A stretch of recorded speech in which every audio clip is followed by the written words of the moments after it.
माजी मुख्यमंत्री अशोकराव चव्हाण यांच्या उपस्थितीमध्ये दत्तयाग महायज्ञाची पिंपळगाव येथे बैठक संपन्न। श्रीराम कथा 108 कुंडी दत्तयाग महायज्ञ व श्रीराम संकीर्तन सोहळा पिंपळगाव मध्ये होणार संपन्न। हदगाव तालुक्यातील पिंपळगाव येथे दत्त मंदिर देवस्थान येथे श्रीराम कथा व 108 कुंडी दत्तयाग महायज्ञ संकीर्तन सोहळा होणार असून या कार्यक्रमाला संपूर्ण महाराष्ट्रातून भाविक येणार असल्याचे सांगण्यात येत आहे। त्या बैठकीला येणाऱ्या भाविकांची व्यवस्थेचे नियोजन लावण्याच्या संदर्भात आज प्रशासनाच्या उपस्थितीमध्ये नियोजन बैठक पार पडली।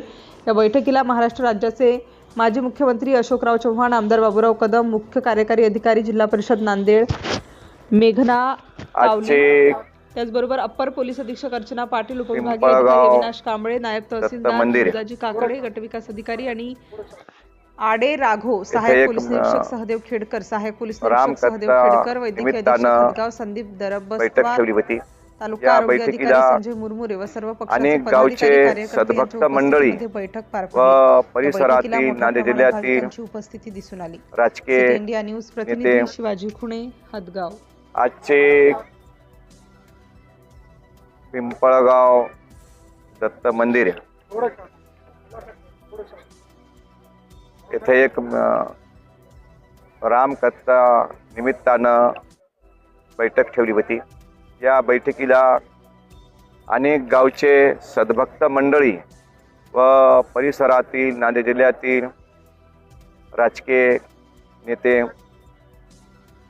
माननीय अशोकरावजी सूचना केल्यावर आले आणि सर्व अधिकारी, सर्व डिपार्टमेंटचे अधिकारी, मुख्य अधिकाऱ्याला बोलून सर्व भक्तवराच्या सानिध्यामध्ये बसून नियोजन बैठक झालेली आहे। या 20 मार्च ते 27 मार्च या दरम्यान ही जी कथा होणार आहे, कथाकार महाराज आहेत राजस्थानचे जोधपूर येथील राधाकृष्ण महाराज यांच्या मुखातून रामकथा होणार आहे। 108 कुंडी दत्तयाग यज्ञ होणार आहे। ह्या सर्वांमध्ये जे काही सद्भक्त मंडळी येणार आहे त्या सद्भक्त मंडळीची व्यवस्था चांगल्या तऱ्हेची व्हावं, कार्यक्रम शांततेत पार पडावं याच्यासाठी सर्व पोलीस खातं, 82 खातं, विद्युत खातं, एसटी महामंडळ, गव्हर्नमेंट हॉस्पिटल, जिल्हा परिषद, तहसीलदार या सर्वांची बैठक इथं झालेली आहे आणि सर्वांनी योगदान चांगल्या तऱ्हेचे देण्याचे शब्द दिलेले आहेत।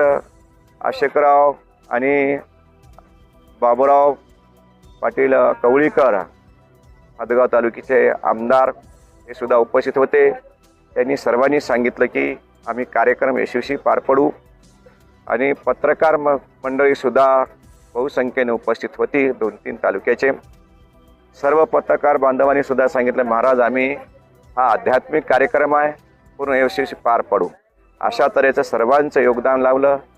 जमलेली भक्त मंडळी सुद्धा सांगितलं की महाराज आम्ही सर्व सेवा करू, सेवेला कुठे आम्ही कमी पडणार नाही, सर्व जे काही कार्यक्रमाचा खर्च आहे आम्ही सर्वांनी मिळून करू असा सर्वांनी शब्द दिला आणि सेवेमध्ये सुद्धा कुठेही कमतरता राहणार नाही अशी प्लॅस्टिक मुक्त कार्यक्रम आहे। कुठलेही दुकान लागणार नाही। 6 किलोमीटरमध्ये ते 7 किलोमीटरमध्ये कुठेही दुकान लागणार नाही। कोण्या नारळाचं, कोण्या पेढा, बर्फी, बेल, फूल कशाचे दुकान इथं लागणार नाही अशा तऱ्हेचे निवेदन 7 गावच्या ग्रामपंचायतचं तामसा पोलीस स्टेशनला दिलेलं आहे। कोणी बी इथं दुकान लावू बी नाही, त्याचा प्रयत्न कोणी करू नये का तर प्लॅस्टिक मुक्त कार्यक्रम हवं।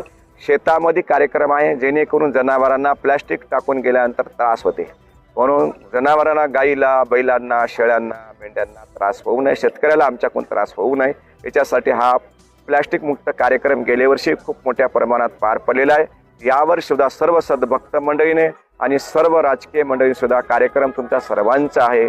सर्वांनी या कार्यक्रमात सहभाग नोंदवावा, आपण सेवा द्यावी आणि कार्यक्रम यशस्वी धर्माचा, सनातन हिंदू धर्माचा कार्यक्रम आहे आणि सर्वांच्या कल्याणाकरता कार्यक्रम आहे। कोणाचा याच्यामध्ये निजी स्वार्थ नाही आहे, म्हणून तुम्ही सर्वांनी हा निष्काम कार्यक्रम तुम्ही पार पाडावा, तुमच्या हातून हे सत्कर्म पार पाडा अशा तऱ्हेची बैठक खूप छान तऱ्हेने पार पडली। आमचे पत्रकार लोकांनी खूप चांगल्या तऱ्हेचे योगदान गेल्या वर्षी दिलेलं आहे आणि यावर्षी सुद्धा मी आशा बाळगतो की चांगल्या तऱ्हेची सेवा पत्रकार सुद्धा देतील। आणि पत्रकार बांधवाला माझं एक आव्हान आहे की तुम्ही सर्वांना हे समाजा पसरो कार्यक्रम पहुंची करावा।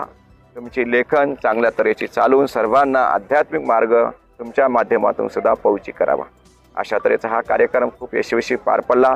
बहुसंख्येने भरपूर लोक इथं सहभागी झाले होते. त्याच्यामुळं आजचा कार्यक्रम पूर्ण यशस्वी झाला. सर्वांना खूप खूप आशीर्वाद. भक्तवर्गांना जतपर्यंत आमचा आवाज तुमच्यापासून पोहोचल त्यांना सर्वांना खूप खूप आशीर्वाद. आणि यज्ञाला ज्याला कोणाला बसायचं असेल त्यांनी सुद्धा रितसर ऑफिसमधून पावती फाडून घ्यावी आणि सोहळ्यामध्ये पूजेला बसायचं आहे. 2-3 तास लागते त्या पूजेला. दत्तयाग विश्वशांती यज्ञ आहे. त्या यज्ञामध्ये सर्वांनी पावती फाडावी आणि ज्याला यथाशक्तीप्रमाणे जे काही दान करता येते आपण स्वतःनं दान करावं. दानाचं महत्त्व खूप मोठं आहे. अशा धर्मकार्यामध्ये तुम्हा सर्वांना दान घडावं हा हेतून कार्यक्रम आहे. यावर्षी या कार्यक्रमामध्ये रामदेव बाबा येण्याची शक्यता आहे. त्यांनी हो म्हणून शब्द दिला. तारीख फिक्स नाही पण तारीख फिक्स होऊ शकते. म्हणून तुम्ही अनेक साधू संत तुम्हाला दर्शन घडणार आहे. म्हणून तुम्ही सर्वांनी या कार्यक्रमामध्ये येऊन आपलं जीवन धन्य करून घ्यावं असा सर्वांना आशीर्वाद.